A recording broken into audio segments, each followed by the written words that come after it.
আর আল্লাহ পাক কিয়ামতের মাঠে এই মানুষ এবং জিন উভয়েরই ফয়সালা করবেন। তিনি সূরা আরাফের মধ্যে এটাও বলেছেন যে প্রচুর সংখ্যক জিন এবং প্রচুর সংখ্যক মানুষকে তিনি জাহান্নামের জন্য সৃষ্টি করেছেন। ওয়ালাকাদ যারা'না লিজাহান্নামা কাসীরাম মিনাল জিন্নি ওয়াল ইনস, আমি প্রচুর সংখ্যক জিন এবং মানুষকে জাহান্নামের জন্য সৃষ্টি করেছি। কি অপরাধ ছিল ওদের? এটা ভালো প্রশ্ন। তাদের অপরাধটা কি ছিল? অপরাধ হচ্ছে লাহুম কুলুবুন লা ইয়াফকাহুনা বিহা, তাদের হৃদয় দিয়েছিলাম, হৃদয় দিয়ে উপলব্ধি করেনি। কলব দিয়েছিলাম, কলব দিয়ে উপলব্ধি করেনি। ওয়ালাহুম আযানুন লা ইয়াসমাউনা বিহা, তাদের দু কান দিয়েছিলাম, শ্রবণ শক্তি দিয়েছিলাম, তারা কখনো শোনেনি। ওয়ালাহুম আ'য়ুনুন, তাদের দুই চোখ দিয়েছিলাম, লা ইউবসিরুনা বিহা, এই চোখ দিয়ে তারা কখনো সত্যকে চিনতে পারেনি। উলাইকা কাল আনআম, এরা হচ্ছে গবাদি পশুর মতো। আনআম মানে গবাদি পশু। বালহুম আদল, বরং তার চেয়েও তারা নিকৃষ্ট। এটা আল্লাহর কথা, আমাদের কথা না। উলাইকা হুমুল গাফিলুন, এরাই হচ্ছে প্রকৃতপক্ষে গাফেল সম্প্রদায়, গাফেল। এখানে অপরাধটা বুঝতে পারছেন? অপরাধটা কি? হৃদয় দিয়েছিলাম, উপলব্ধি করেনি। দুই কান দিয়েছিলাম, শোনেনি। দুই চোখ দিয়েছিলাম, দেখেনি। এদেরকে আল্লাহ পাক বলেছেন গবাদি পশুর মতো, বরং তার চেয়েও নিকৃষ্ট। এবং এই অপরাধের কারণে আল্লাহ পাক প্রচুর জিন এবং মানুষকে জাহান্নামে দিবেন। কতজন জিন মানুষকে? জিনের হিসাবটা আমরা জানি না, মানুষের হিসাবটা জানি। আপনাদেরকে বলছি, হাদিসটা শুনুন। সহিহ বুখারীর মধ্যে 4 বার এসেছে হাদিসটা। আদম আলাইহিস সালাম যখন কিয়ামতের দিন উঠবেন, আল্লাহ পাক তাকে বলবেন, হে আদম, তোমার সন্তানদের মধ্য থেকে জাহান্নামীদেরকে আলাদা করে দাও। আদম আলাইহিস সালাম বলবেন, হে আল্লাহ, কতজনকে আলাদা করে দিব? আল্লাহ রাব্বুল আলামিন বলবেন, 1999 জনকে জাহান্নামের জন্য আলাদা করে দাও। নাউযু বিল্লাহি মিন যালিক। ইন্না লিল্লাহি ওয়া ইন্না ইলাইহি রাজিউন। এই হাদিসটা সহিহ বুখারীতে এসেছে 1 বার না, 4 বার। 1001 জন ব্যক্তি জান্নাতে যাচ্ছে। এই কথাটা শোনার পরে সাহাবীরা দরদর করে কাঁদতে থাকলেন, ইয়া রাসূলুল্লাহ, আমাদের কি হবে তাহলে? রাসূলুল্লাহ সাল্লাল্লাহু আলাইহি ওয়াসাল্লাম সুখবর দিলেন, সেটা হলো ওই যে একজন, তার বেশিরভাগই হবে উম্মতে মুহাম্মাদের মধ্য থেকে। আর ওই বাকি 999 জন, তারা যে জাহান্নামে যাবে, তাদের বেশিরভাগ হবে ইয়াজুজ এবং মাজুজদের মধ্য থেকে। এই ইয়াজুজ আর মাজুজ কোনো মনস্টার প্রাণী নয়, এটা কোনো দৈত্য দানব না, এরা মানুষই, এরাও মানুষ। কারা এরা? এদের সম্পর্কে আল্লাহ পাক কোরআনে বলেছেন সূরা কাহফের মধ্যে, ইন্না ইয়াজুজ ওয়া মাজুজ মুফসিদুনা ফিল আরদ। হে যুলকারনাইন, ইয়াজুজ আর মাজুজ পুরো বিশ্বে ফাসাদ সৃষ্টি করছে। ফাহাল নাজআলু লাকা খরজান আলা আন তাজআলা বাইনানা ওয়া বাইনাহুম সাদ্দা। ওই যুলকারনাইনের কম বলেছিল, আমরা কি তোমাকে এমন কোনো ট্যাক্স দিব, কর দিব, যে আপনি ইয়াজুজ আর মাজুজ এবং আমাদের মাঝখানে একটা দেয়াল নির্মাণ করে দিবেন। সূরা কাহফের পিছনের দিকে আছে, গল্পটা পড়ে দেখবেন।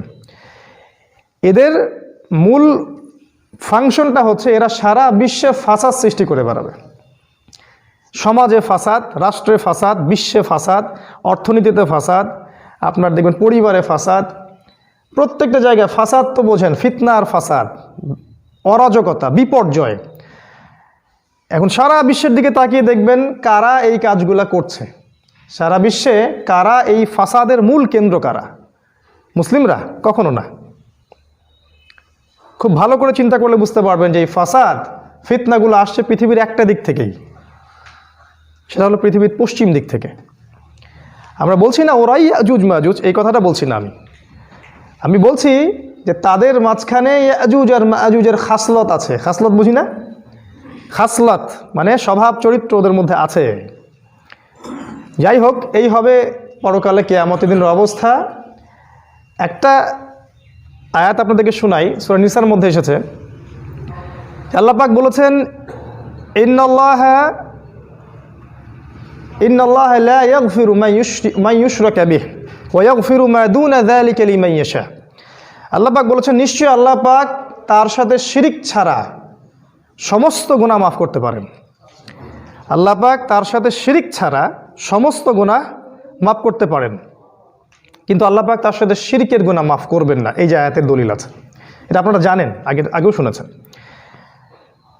আবার আল্লাহ পাক হাদিসের মধ্যে বলছেন, এটা হাদিসে কুদসি, যে হে আদম সন্তান, তুমি যদি আমার সামনে আসমান জমিন সমান পাপ নিয়ে আসো কিন্তু আমার সাথে কাউকে শরিক করনি, শিরকের পাপ নাই, তাহলে আমি তোমার সামনে আসমান জমিনের চেয়েও বেশি ক্ষমা নিয়ে হাজির হব। তো এত ক্ষমা যদি আল্লাহ করতে পারেন, আল্লাহ পাক যদি শিরিক ছাড়া সব গুনাহ মাফ করতে পারেন যাকে ইচ্ছা, তাহলে কেন 999 জন মানুষ জাহান্নামে যাবে? এটা প্রশ্ন, ভালো প্রশ্ন না? আল্লাহ পাক যদি শিরিক ছাড়া সব গুনাহ মাফ করতে পারেন, যাকে ইচ্ছা আল্লাহ মাফ করে দিবেন ইনশাআল্লাহ। আল্লাহ যাকে চাবেন মাফ করবেন ইনশাআল্লাহ। তবে মানুষের হকটা আলাদা, মানুষের সাথে আপনার হক থাকে, সেটা ওর কাছে মাপ চেয়ে নিতে হবে। আল্লাহ পাক চাইলে জিনার গুনাহ মাফ করতে পারেন, চুরির গুনাহ মাফ করতে পারেন, ব্যভিচারের গুনাহ মাফ করতে পারেন, সুদ খেয়েছেন সেটাও মাফ করতে পারেন। আল্লাহ পাক সব মাফ করতে পারেন। তিনি বলছেন শিরকের গুনাহ আমি মাফ করব না, যেটা তওবা না করে আর কি। তো সব গুনাহ যদি আল্লাহ মাফ করতে পারেন, তাহলে 1999টা জন মানুষ কেন জাহান্নামে যাবে? উত্তর কি তাহলে? উত্তর হচ্ছে ওদের আমল নামায় নিঃসন্দেহে শিরকের পাপ থাকবে, তাই না? নিঃসন্দেহে ওদের আমল নামায় শিরকের পাপ থাকবেই থাকবে। যদি না থাকতো আল্লাহ পাক তাহলে মাফ করতেন, কেন জাহান্নামে যাবে তারা? অতএব বুঝতে হবে, আপনাকে খুব চৌকস হতে হবে। আপনাকে বুঝতে হবে যে সারা বিশ্বে শিরকের উৎস কোথায় কোথায় আছে, কারা শিরকের সাথে জড়িত। দেখেন, ওই পশ্চিমা সভ্যতার দিকে তাকায় দেখেন, ওরা আল্লাহ বিশ্বাস করে না, গডলেস। ওরা বলে ধর্ম বলতে কিছু নাই, আল্লাহ বলতে কিছু নাই, কোরআন ইসলাম ধর্মগ্রন্থ এগুলো তো অনেক আগের বিষয়, এগুলো এই যুগে চলে না, বলে না মুশরিক, তার মানে এরাও ওদের অন্তর্ভুক্ত। আবার দেখেন যারা মুশরিক, মূর্তি পূজা করছে, সরাসরি শিরিক করছে। মুসলিমদের মধ্যে অনেকে কবর পূজা করছে, সরাসরি শিরিক করছে। মুসলিমদের মধ্যে এবং অমুসলিমদের মধ্যে উভয়ই আল্লাহ সুবহানাহু ওয়া তাআলার আইন শাসনের বিরুদ্ধে আইন ও শাসন রচনা করে বিশ্ব পরিচালনা করছে। এই যে শিরক। অর্থনীতিতে যাবেন আপনি, দেখবেন সেখানে আল্লাহর বিধান বাদ দিয়ে মানুষের বিধান চলছে, শিরক। এটা মানুষে বোঝে না, মুসলিমরা এটা বোঝে না যে আল্লাহর বিধান যখন থাকবে, যখন নাই সেটা আলাদা কথা। যখন আল্লাহর বিধান কোনো বিষয়ে থাকবে, সেটা বাদ দিয়ে যদি আমি অন্য কোনো বিধান মানি, এটা শিরক। এটা শিরকে আকবার, বড় শিরক। সূরা তাওবায় দলিল আছে, পড়ে দেখবেন। তাহলে বুঝতে হবে যে আমল নামায় শিরিক থাকবে। তো আমল নামা শিরিক মুক্ত করতে পারলেই ইনশাআল্লাহ আমরা ওই 1001 জনের অন্তর্ভুক্ত হতে পারবো ইনশাআল্লাহ। অন্যথায় আমি কোনো অপশন দেখি না আপনাদের সামনে। আমি নিজেকে নিয়েও খুব চিন্তিত। আল্লাহ ভালো জানেন কোন দিক থেকে শিরক হয়ে যাচ্ছে, আল্লাহই ভালো জানেন।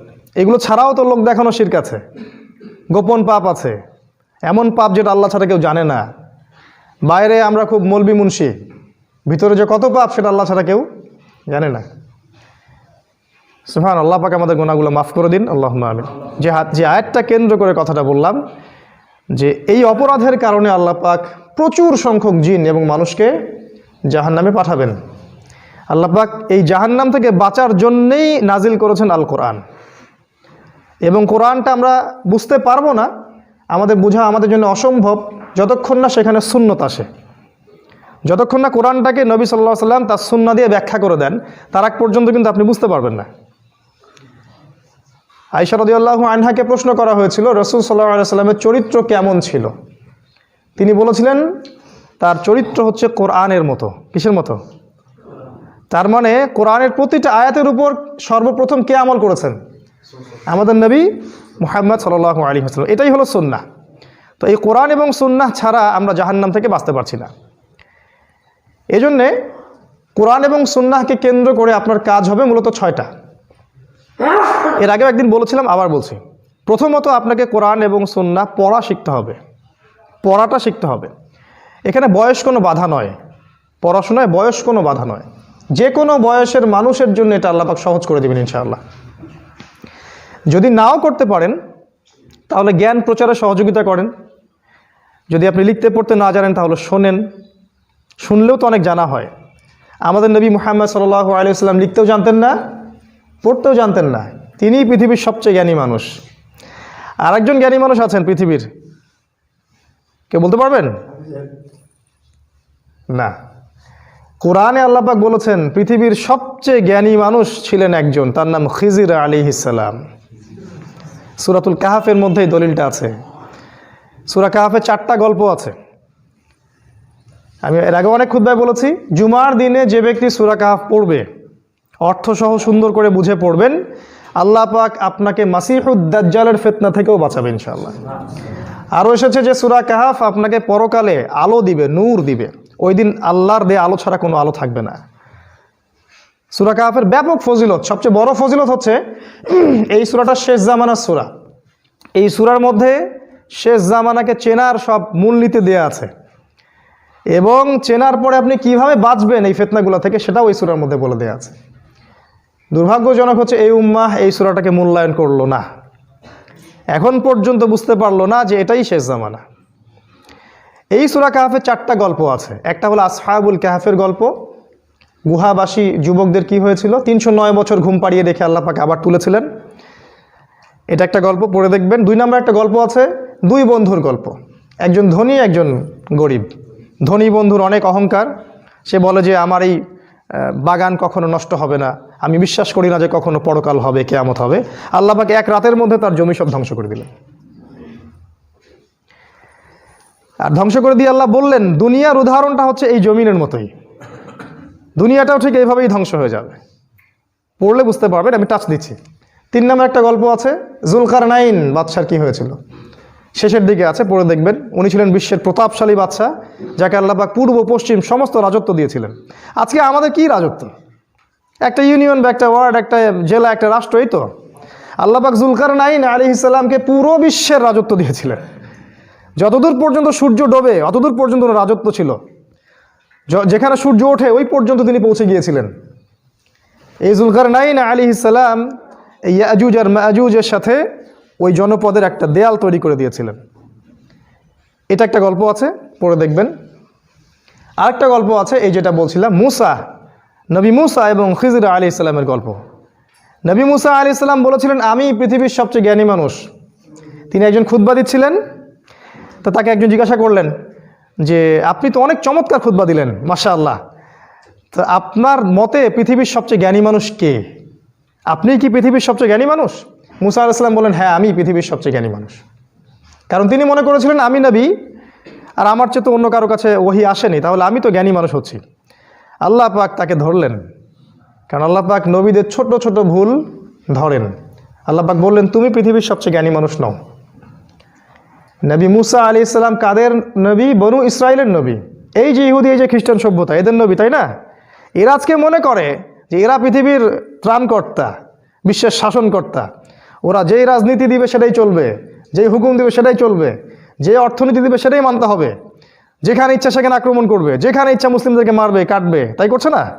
ওরা মনে করে যে ওরাই পৃথিবীর হচ্ছে এলিট সোসাইটি, সবচেয়ে উঁচু স্থানীয়, শীর্ষস্থানীয় মানুষ, আর আমরা হচ্ছি ককরোচ, মানে তেলাপোকা, যখন যাকে ইচ্ছা পিষে দিয়ে চলে যাবে। এটা ওদের চিন্তা। ওদের নবীকে আল্লাহ পাক বলছেন, ওই জাতির নবীকে আল্লাহ পাক বলছেন, তুমি পৃথিবীর সবচেয়ে জ্ঞানী মানুষ নও। ওদের কথা বাদ দেন। কে পৃথিবীর সবচেয়ে জ্ঞানী মানুষ? আল্লাহ পাক বললেন, অমুক জায়গায় তুমি সফর করবে, অনেক দূরে, অমুক জায়গায় যেখানে দেখবে 2 সাগর একত্রে মিলে গেছে, ওইখানে দেখবে আমার একজন বান্দা বসে থাকবে, তার নাম হলো খিজির। খিজির মানে শ্যামল, সবুজ। হাদিস এসেছে, তিনি যেখানে বসতেন সেই জায়গাটা সবুজ হয়ে যেত। তিনি যদি জনমানব শূন্য কোনো জায়গায় বসতেন, আল্লাহর ইচ্ছায় সেই জায়গায় সবুজ শ্যামল প্রকৃতি হয়ে যেত। এটার এমন অর্থ হতে পারে, তিনি যেখানে প্রবেশ করতেন সেখানে জ্ঞানের মাধ্যমে তিনি সব অন্ধকার দূর করে জায়গাটাকে শ্যামল করে ফেলতেন। তো এই বান্দার সাথে তার দেখা হলো, এটা গল্প আছে, ডিটেলস গল্প। প্রায় অনেক যুগ যুগ তিনি সফর করলেন, তারপরে ওই খিজির আলাইহিস সালামকে পেলেন। পাওয়ার পরে মুসা আলাইহিস সালাম বললেন যে আমি আপনার সফর সঙ্গী হতে চাই, আল্লাহ পাক আপনাকে যে জ্ঞান শিখিয়েছেন আমাকেও শিখান। খিজির আলাইহিস সালাম বললেন, তুমি আমার সাথে ধৈর্য ধরতে পারবে না। কি উত্তর? একজন ওস্তাদের কাছে একজন শিক্ষক আসছে, ওস্তাদের কাছে একটা ছাত্র আসছে, এসে বলছে আমি আপনার কাছে জ্ঞান শিখতে চাই ওস্তাদ। আর ওস্তাদ বলছে তুমি আমার সাথে ধৈর্য ধরতে পারবে না। তিনি কতটা বিচক্ষণ তাহলে চিন্তা করেন। আর গল্পের শেষে আপনি দেখবেন ঠিকই মুসা আলাইহিস সালাম ধৈর্য ধরতে পারেন নাই। ও চেহারা দেখেই বলে দিয়েছেন যে কি হবে ভবিষ্যতে। আল্লাহ পাক তাকে ওই জ্ঞান দিয়েছিলেন। আল্লাহ বলেছেন, আমি খিজিরকে আমার পক্ষ থেকে, শোনেন, আমি খিজিরকে আমার পক্ষ থেকে জ্ঞান শিক্ষা দিয়েছি। এটা সূরা কাহফের মধ্যে আছে। ওয়াল্লামনাহু মিন লাদুন্না ইলমা, আমি আল্লাহ, আমি খিজিরকে আমার পক্ষ থেকে জ্ঞান শিক্ষা দিয়েছি। তো জ্ঞান আল্লাহর পক্ষ থেকে আসে। আমি বারবার একটা কথা বলি, আপনার স্কুল কলেজ ইউনিভার্সিটি না পড়েও আপনি জ্ঞানী হতে পারেন, কোনো সমস্যা নাই, আল্লাহ যদি আপনাকে জ্ঞান দেন। সেটা আপনি কোরআনে পাবেন এবং হাদিসে পাবেন। আল্লাহ মানুষকে জ্ঞান দেন। তিনি বলেছেন, আমি খিজিরকে দুইটা নিয়ামত দিয়েছিলাম। একটা হলো আমি তাকে জ্ঞান শিক্ষা দিয়েছিলাম, আর আমি তাকে রহমত দিয়েছিলাম, রহমত, দয়া। সে খুবই দয়ালু ছিল মানুষের প্রতি। তাই যারা প্রকৃত অর্থে জ্ঞানী মানুষ, এরা খুব দয়ালু হয়, অহংকারী হয় না, উদ্ধত হয় না।